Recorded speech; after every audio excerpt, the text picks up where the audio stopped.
Man, this fight has been years in the making. Years in the making, right? And the time has finally come. Ryan Garcia versus Devin Haney. This is my prediction analysis video.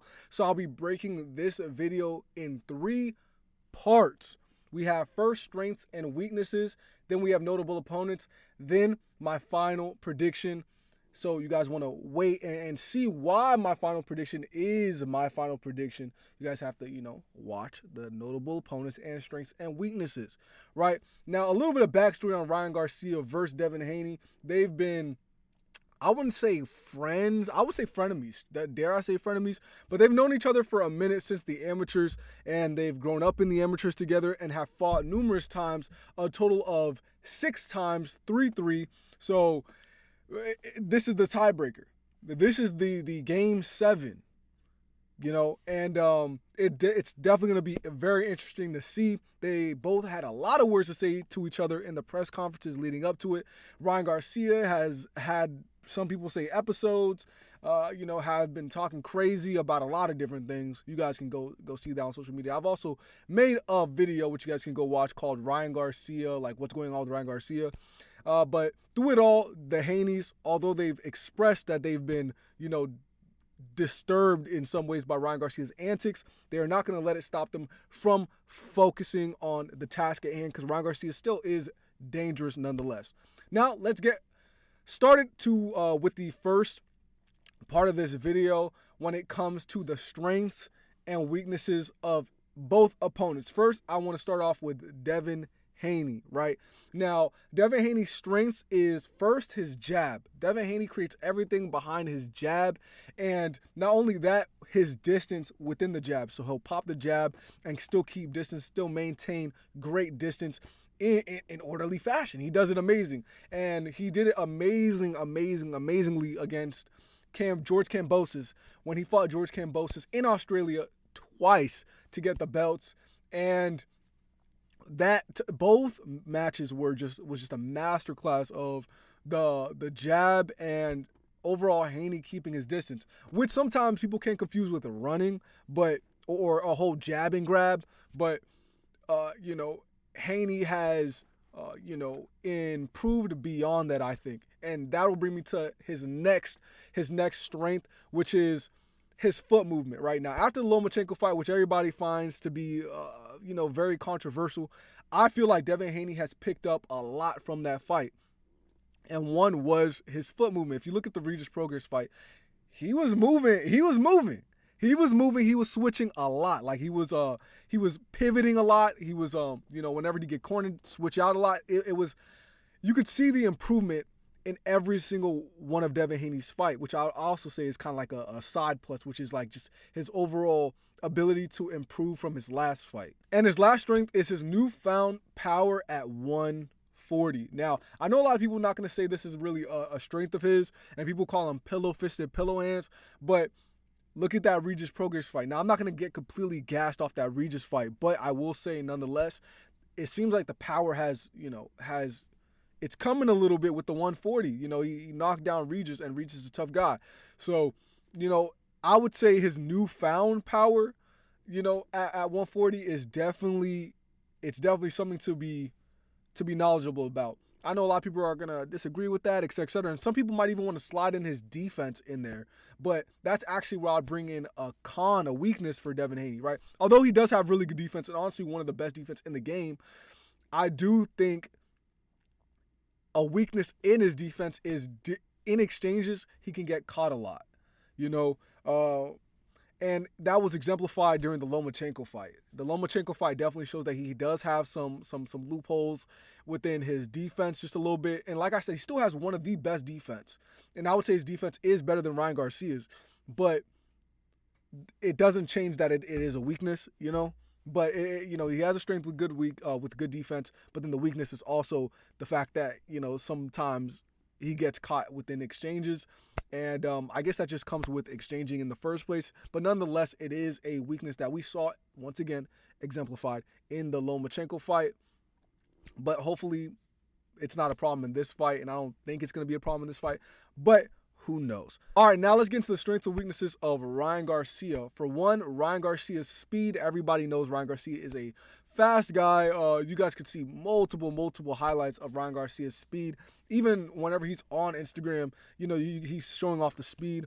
Granted, Gervonta Davis said he's not that fast, but I think overall Ryan Garcia is if you have eyes, you can see that Ryan Garcia is most definitely a fast-fisted. He's definitely a fast fighter. And even with a clip of the fight where he did that phantom punch, he called it a phantom punch where he knocked the dude out, and it was like a punch you could barely see. You literally have to slow it down to see. So nonetheless, that is a point on Ryan Garcia's side. I also think another strength of Ryan Garcia is his pressure. I don't think enough people give him props for his ability to, be a pressure fighter, and I think that's why also he was kind of good for the Canelo's camp. Granted, I felt like they didn't teach him technical skill. They taught him how to be a good pressure fighter, kind of like how they did Valdez as well.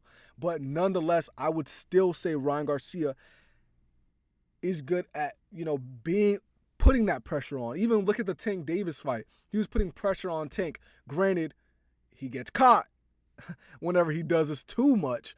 But in past opponents, he would put pressure on them and they wouldn't be able to withstand the energy and the overall flurries of punches. And that gives me his last strength, which is the left hand. The left hand, everybody knows about it. Should I even really go on too much about the left hand? The left hand is there and it is definitely dangerous. And I think something Devin Haney is obviously going to be preparing for. The Haneys are definitely be preparing for. And, the left hand, nonetheless. Should I even go on about it? Everybody knows about his left hand, right? It's fast, and it is definitely a powerful left hand. Now, let's get into the weaknesses. Ryan Garcia's weakness, he has two weaknesses, which is one, his technical ability and fundamental ability, and two, his ability to leave himself exposed whenever, running in and pressuring fighters. And we saw this exemplified with the Luke Campbell fight. Although he wasn't pressuring Luke Campbell when he did get knocked down, he left himself exposed and open. And then the Tank Davis fight, when he was pressuring somebody, he left himself open because he was too ambitious. So those two things are weaknesses for Ryan Garcia. His fundamentals with keeping that hand up, and his overall ability to pressure too much and be over ambitious, which causes him to get caught. Now, let's move on to the notable opponents. Now, I'm going to be giving one notable opponent for each of them. Let's start with Devin Haney. Devin Haney's notable opponent is, you guessed it, Lomachenko. Now, Lomachenko is a fighter who I believe he only had one loss. I don't know why I said I believe. He only had one loss. Previously to Teofimo Lopez, because he had a late start, and I believe that's why he lost again this time, because he had a late start. And Devin Haney overall was showing consistency throughout that fight, which is, I believe, why he won. I know a lot of people like to say it's controversial, etc. But upon rewatch anyways, a lot of people changed their minds from saying Lomachenko won to Devin Haney won. And I think if you guys rewatched it, if you didn't, and keep saying, oh, Lomachenko won, you guys would understand that Devin Haney was the more consistent fighter throughout that whole entire fight. And this was his biggest fight. He's wanted that fight since I believe he was 20 years old. And Lomachenko denied him multiple times, said he wasn't ready, said he was a waste of time, etc., etc.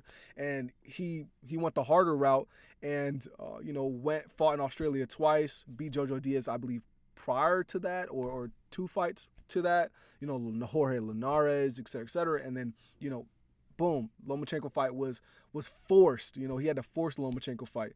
So overall, great performance by Devin Haney. Like I said, he was consistent from round 1 to round 12. Granted, those shots definitely, Lomachenko did his thing. I believe it was like round 9 or 10, around there, kind of like the later rounds. But Lomachenko has said that he gave up round 12. So it showed that Devin Haney was the more consistent fighter throughout the whole entire match, in terms of just giving his all, fighting all 12 rounds, not giving off a round, giving his best. Even if he did lose a round, he was still giving his best all 12 rounds, unlike Lomachenko did. But let's move on to Ryan Garcia's the most notable opponent, which is Gervonta Tank Davis. Big fight that happened last year in April. And Ryan Garcia had a rehydration clause. You know, the fight I believe was at like 136, and he couldn't hydrate back up or anything, so he definitely was looking depleted.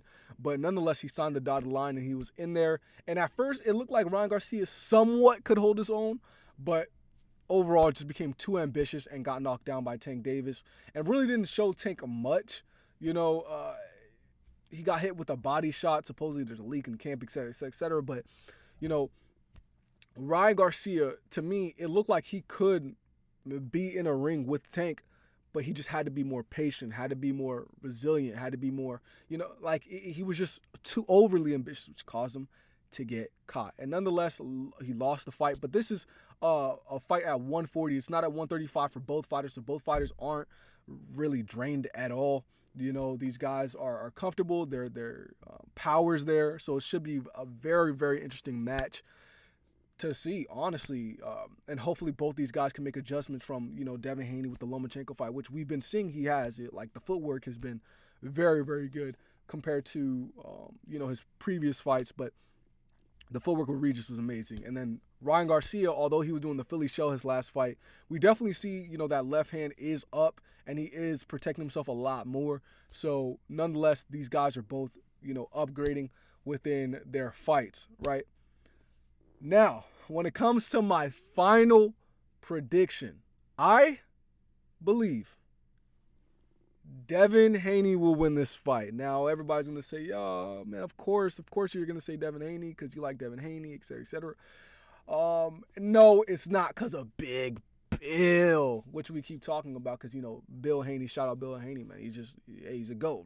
Whether you like him or not, I know he talks a lot, et cetera, but, hey, he's a GOAT, right? But I have Devin Haney winning this fight simply because of his ability to be disciplined, his ability to be patient, and his ability to overall follow the game plan. Like I said, in that Lomachenko fight, he was consistent with his game plan. Body shots, boom. Body shots, boom. Jabs, moves. He was still in the pocket. He wasn't running like everyone says he does.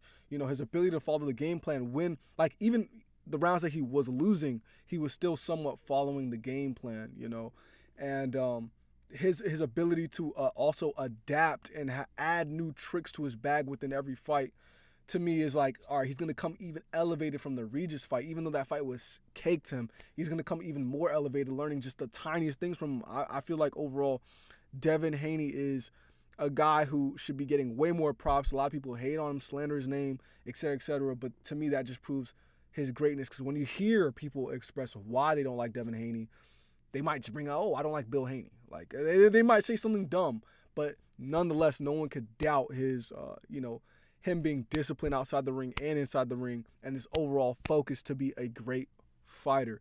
Now, when it comes to Ryan Garcia, do I think he has a puncher's chance? 100%. And I don't even want to disrespect him and say puncher's chance, because he for sure has, that lethal left hook. And not only that, his overall punches, whenever they connect, people are out like a light. So that's something Devin Haney has to be weary about. He has to, be conscious about. And I think he is. Devin Haney's consistently showed that he's conscious of whoever he's fighting. So, yeah, Ryan Garcia does he have a chance? Yes, I would say like a 5% out of 100 chance, simply because Ryan Garcia is a good fighter. I know a lot of people like to downplay Ryan Garcia's name, but Ryan Garcia overall is a good fighter, and he can sleep you. So, yeah, nonetheless, that's my overall analysis and prediction for the Ryan Garcia versus Devin Haney, bout. Let me know what you guys think in the comment section below. And yeah, man, I pretty much explained everything, laid everything out. Now it's just time for the fight to happen, and let's see what happened. Overall, should be a good matchup. Let me know what you guys think in the comment section below. Ryan Garcia versus Devin Haney. Who do you guys have? I'm out.